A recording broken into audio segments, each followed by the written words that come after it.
In the heart of Enugu city, Daniel Okafor was living what he liked to call a blessed life. At 45 years old, he owned 3 electronics shops, a sprawling 5-bedroom house in the GRA, and enjoyed a solid reputation as a successful businessman and devoted church elder. His wife of 18 years, Grace, had given him 4 children, 3 boys and 1 girl, all thriving in private schools. From the outside, the Okafors looked perfect. But Daniel carried a secret complaint, one he shared only with his closest friends over bottles of beer at the club. Grace has changed. She is not the woman I married. She is always busy with her catering business, always traveling for events, always on her phone coordinating with clients. My food is sometimes cold. My clothes are ironed by the housemaid. She is too tired for me most nights. I miss having a wife who puts me first. His friends would nod sympathetically, pouring him another drink. What Daniel never mentioned was that Grace's catering business was booming precisely because she was brilliant, hardworking, and dedicated. Her business was paying their children's expensive school fees and funding the very lifestyle Daniel enjoyed. Her exhaustion came from managing a household, raising 4 children, running a successful business, and still trying to meet every expectation placed on her. But Daniel was not interested in acknowledging any of that. He wanted what he wanted, a woman whose entire world revolved around him. That was when his uncle Chief Okafor made a suggestion that would change everything. My son, you are a successful man. Our fathers practiced it. Many big men still do. If Grace cannot fulfill all your needs, take a second wife, a younger woman, someone who will appreciate what you can offer, someone who will focus on making you happy. The idea took root in Daniel's mind like a stubborn weed. He convinced himself he was being reasonable, even generous. He would not divorce Grace. She was still the mother of his children. She still had her place. He would simply add another wife, a junior wife who would handle what Grace was apparently too busy to handle.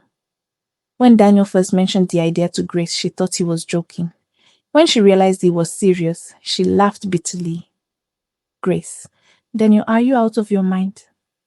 After 18 years of marriage, 4 children, building this life together, you want to bring another woman into our home? Daniel, it is not about you, Grace. It is about my needs as a man. Our culture allows it. Even the Bible has examples. Grace, do not you dare use culture and religion to justify this nonsense. You want a second wife. Fine, but I will not be here to watch it. You will choose between your foolish idea and your family. Daniel felt his ego bruise under her ultimatum. Instead of reflection, he chose defiance. Grace's reaction only confirmed what he had already been telling himself. She had become too independent, too outspoken, too difficult. He would show her that he did not need her permission. Over the next 3 months, Daniel pursued his plan carefully. Through a family friend, he met Rejoice, a 28-year-old woman from a village in Anambra State. Rejoice had a senior secondary school education and worked as a shop attendant for 5 years and came from a large struggling family. When Daniel showed interest, driving up in his Lexus SUV and speaking confidently about his properties and businesses, Rejoice saw an answer to prayers she had whispered for years. Daniel saw exactly what he wanted, a young, beautiful woman who looked at him with admiration, who laughed at his jokes, who seemed eager to please, who did not argue, question, or challenge him. What Daniel did not know was that Rejoice had spent 5 years working in a Lebanese-owned supermarket in Onitsha, where she quietly watched how successful businesses were run. She was not formally educated, but she was sharp, observant, and deeply ambitious. She had plans, big plans, and Daniel Okafor was going to be her ladder. The traditional wedding was small, nothing like the elaborate ceremony Daniel had shared with Grace years earlier. Grace made good on her threat. She moved out with the children into a rented apartment and refused to attend or acknowledge the marriage. Daniel's children stopped speaking to him. His daughter Faith called him in tears. "Daddy, how could you do this to mommy? How could you replace her like she means nothing? Daniel buried his guilt beneath layers of pride and justification. They will understand eventually. Grace will calm down. This is my right as a man. Everything will be fine. Everything was not fine. Rejoice moved into the family house, and almost immediately, Daniel began to notice things he had not anticipated when the first week was perfect. Rejoice cooked elaborate meals, kept the house spotless, massaged Daniel's feet every evening, and praised him endlessly. Rejoice, my husband, you are so wonderful, so generous. I am the luckiest woman in the world. God has blessed me with a king. Daniel basked in the attention, feeling vindicated. This, he told himself, was what marriage should feel like. But by the second week, small changes appeared. Rejoice began asking questions about the businesses. Rejoice, my husband, I was thinking in your main shop at Ogbete Market, who manages the daily accounts. Daniel, my store manager, Emeka. He has been with me for 10 years. Very trusted. Rejoice, that is wonderful. You are so wise to have loyal people. But would it not be good if I learned the business too, so I can support you? Maybe I could help with the books, just to ease your burden. Daniel found the suggestion touching. A wife who wanted to support his business. Grace never showed this kind of interest, he thought. He began teaching Rejoice the basics. He showed her his record books, explained supplier relationships, and took her along to the shops. Rejoice absorbed everything like a sponge. She asked intelligent questions, took notes, and even suggested small improvements that actually worked. By the third week, Rejoice had completely reorganized the kitchen, throwing out half of Grace's carefully collected equipment. When Daniel came home to find boxes of items being given away, he was confused. Daniel, Rejoice, why are you throwing away these things? Some of them are expensive. My first wife bought them. Rejoice. Her gentle smile never wavered. Exactly, my husband. They belong to your past. This is our new beginning. We do not need her things in our house. It brings bad energy. Besides, I will buy new things with my own money once I start helping with the business. Something about it unsettled Daniel, but he said nothing. He did not want to start the kind of arguments he used to have with Grace. This marriage was supposed to be peaceful. By the end of the first month, Rejoice was practically running the main electronics shop. She had convinced Daniel that Emeka, the longtime manager, was stealing from him. Rejoice. My husband, I do not want to cause trouble, but I have been watching the numbers. The daily sales do not match the bank deposits. I think Emeka has been taking small amounts for years. You are too trusting, too good. People take advantage of that. Daniel was shaken. He confronted Emeka, who denied everything, but Daniel's trust was already broken. He promoted Rejoice to supervisor. Emeka resigned shortly after. The other employees watched in silence as the young new wife took control of the business. Then Rejoice turned her attention to Daniel's finances. She suggested they open a joint account for household expenses. She convinced him to add her name to property documents, saying it was for security, in case anything happened to him. Slowly, she began deciding who could visit the house. Friends were labeled bad influences. Family visits became restricted. Then she moved on to Daniel's children. And when Daniel's eldest son, Samuel, called asking for money for a school trip, Daniel was about to send it. Rejoice intervened. Rejoice. My husband, why should you keep spending money on children who disrespect you? Samuel does not even greet me. Your ex-wife has poisoned them against you. Let Grace pay for it with her catering money. She wanted independence. Let her handle the bills too. Daniel hesitated, but Rejoice's words fed his wounded pride. He refused Samuel's request. The call ended with his son's disappointed silence and a heaviness Daniel could not shake. 3 months into the marriage, Rejoice announced she was pregnant. The celebration was loud. The demands became louder. She insisted on complete bed rest and hired 2 maids. She demanded expensive private prenatal care. Daniel was required to come home straight after work every day. No visitors were allowed without her approval, including Daniel's siblings. When Daniel's younger brother, Emmanuel, arrived one afternoon and found himself questioned at the gate like a stranger, he called Daniel immediately. Emmanuel, Daniel, what is happening to you? This girl is controlling you like a puppet. She is turning you into a prisoner in your own house. Everyone sees it. Everyone is talking. Daniel, his voice was defensive. You do not understand. Rejoice is just protecting our home, protecting her pregnancy. She is sensitive right now. Emmanuel, protecting or isolating? Brother, open your eyes. She has taken over your business, your house, your finances, and now she's cutting you off from your family. Is this the peaceful marriage you wanted? Daniel ended the call angry and unsettled. That night, he tried to check his business account. The password no longer worked. He confronted Rejoice. Daniel, why did you change my business account password? Rejoice. Her expression was calm, almost innocent. Oh, my husband, I did not change it. I only updated the security, remember? You asked me to handle the online banking because it was stressing you. The new password is written in the notebook. Do not worry, I'm managing everything. But when Daniel opened the notebook, his heart sank. The balances were far lower than he expected.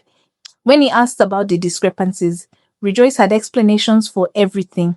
Shop renovations, new inventory, prenatal care, household repairs, everything sounded legitimate. Nothing was verified, and deep down, Daniel knew something was terribly wrong. The 4th month of marriage brought Daniel's reckoning. One morning, he woke to find legal documents spread neatly across the breakfast table. Property transfer papers for 2 of his 3 shops, already signed, already stamped. His signature stared back at him. Daniel's hands trembled. Daniel, Rejoice, what is this? When did I sign these papers? Rejoice walked in calmly, one hand resting on her growing belly. Rejoice, last week, my husband. Do you not remember? The lawyer came and you signed them. It is just for protection, like we discussed. If anything happens to you, the baby and I need security. Daniel, I did not discuss this. I do not remember signing anything like this. For the first time, Rejoice's voice lost its softness. Rejoice, are you saying I am lying? Are you saying I forged your signature? Be careful what you accuse me of, Daniel. I have witnesses. The lawyer saw you sign, or maybe you were drinking that night and forgot. Daniel's blood ran cold. He had not been drinking, but he had been exhausted. A terrifying thought crept into his mind. Had Rejoice put something in his food? Had she made him drowsy while she placed documents in front of him? The woman standing before him was not the sweet, submissive girl he had married 4 months earlier. That evening, Daniel did something he had sworn he would never do. He called Grace. Grace. Her voice was tired. What do you want, Daniel? Daniel? Grace. I think I made a mistake. The silence on the other end was long. When Grace finally spoke, her voice held no triumph, no anger, only sadness. Grace. You think? Daniel, this girl has taken over your businesses, isolated you from your family, possibly forged legal documents, and you think you made a mistake. Daniel, please, help me. I do not know what to do. Grace, I am not your wife anymore, Daniel. You chose her. You destroyed our family for a fantasy, but you are still the father of my children. I will help you, only if you are ready to face what you have done.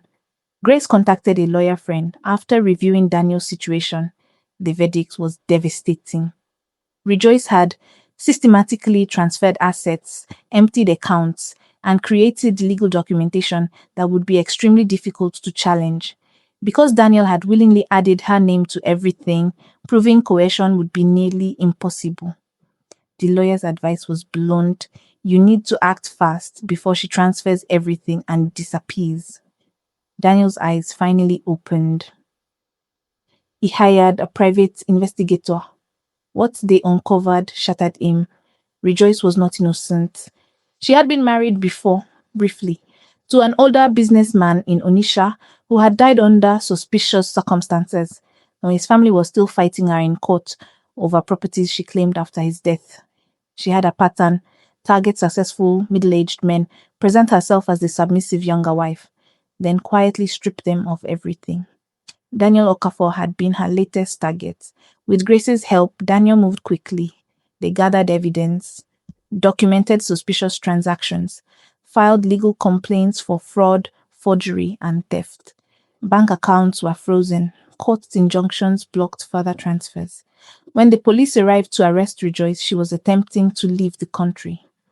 She had 50 million naira in cash from Daniel's liquidated investments and a ticket to South Africa. The scene at the house was explosive. Rejoice transformed instantly. The sweet pregnant wife vanished. Rejoice, you are a fool, Daniel. A stupid, foolish man. You made it easy. Crying about your wife being too busy, too independent. You wanted a servant and you got played. Every man like you deserves what he gets. As the police led her away, Daniel stood alone in his empty house. His children would not speak to him. His wife had divorced him. His businesses were in chaos. His reputation was ruined. The church removed him from his position as elder. Friends avoided him. Across Enugu, the whispers spread. Daniel Okafor, the successful businessman who chose a second wife and lost everything. The legal battles dragged on for months. Daniel recovered some assets, but not all. Rejoice was convicted of fraud, but served only 2 years due to pregnancy and legal technicalities. She gave birth to a son in prison. Later, DNA tests revealed the child was not Daniel's. Grace watched from a distance. She never returned to Daniel. She rebuilt her life, expanded her catering business into a full restaurant, raised her children with clarity and strength. They learned lessons their father learned too late. 1 year after everything collapsed, Daniel's daughter Faith agreed to meet him. They sat across from each other in a quiet restaurant. Faith, Daddy, do you understand what you did to us? Daniel, his voice broke. Every day I understand more. I destroyed our family because I was selfish. I was focused on what I thought I deserved and could not see what I already had. Faith, you had Mom. She loved you. She built a life with you. She worked hard for our family. And you treated her like she was not enough because she did not perform servitude. Daniel, I know. Your mother was never the problem. I was. I wanted control disguised as tradition, worship disguised as respect. I wanted a wife who would shrink so I could feel big, and I lost everything real for a fantasy that became a nightmare. Faith studied her father. For the first time, she saw genuine remorse, complete brokenness, and maybe the beginning of wisdom. Daniel, I cannot fix what I broke. I cannot undo the pain. But tell your brothers this. A woman who challenges you is not your enemy. A woman with her own life is not neglecting you. A partnership between two old people is not a threat to manhood. It is the only marriage worth having. Daniel never remarried. He spent years rebuilding relationships with his children, rebuilding his businesses, speaking to men's groups about ego, insecurity, and the lies men tell themselves about tradition and entitlement. He worked with Grace's lawyers to help other women victimized by Rejoice and women like her who exploited male pride for financial gain. Daniel Okafor's story became a cautionary tale, whispered in churches, at parties, in market squares, the man who had everything and threw it away for a fantasy. The man who learned the difference between a wife and a con artist when it was almost too late. And the deepest lesson echoed loudly. When a man cannot handle a strong, independent woman, he becomes prey for a manipulative one. When submission is mistaken for love, destruction follows. When tradition is used to justify control rather than partnership, it becomes a weapon. Daniel's son Samuel, now in university, wrote an essay that went viral. In it he wrote, "My father wanted a woman who would make him feel like a king. Instead, he found a woman who treated him like a fool. A real partner builds with you, a user builds off you. My father could not tell the difference because he never valued partnership." Grace never gloated. She simply lived well. She taught her children that self-respect was non-negotiable, that walking away from disrespect was strength.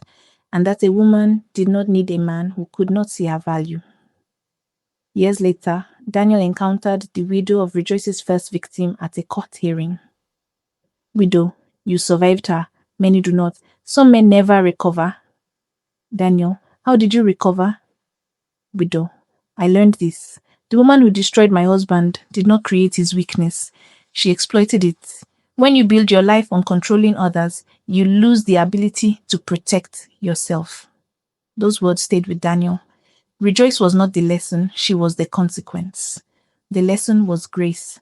The lesson was partnership. The lesson was ego mistaken for authority. Moral lesson. When you trade something real for something that only looks better, you often end up with nothing. When strength is mistaken for threat, predators step in. Grace was not perfect. She was real, a partner, a builder. Daniel rejected her because she did not center his ego. Rejoice gave him constant praise and total focus. Beneath that performance was a plan. The second wife did not destroy Daniel's life, and Daniel did that himself. She only exposed how weak the foundation already was. If you have a partner who builds with you, cherish them. If you have someone who challenges you to grow, value them. And if you have been told you are too much, too independent, or too opinionated, remember grace. Your value does not decrease because someone failed to see it. Their loss becomes your liberation. Stories like this happen every day, even if we do not talk about them. Subscribe for more real-life stories that challenge pride and expose hidden truths.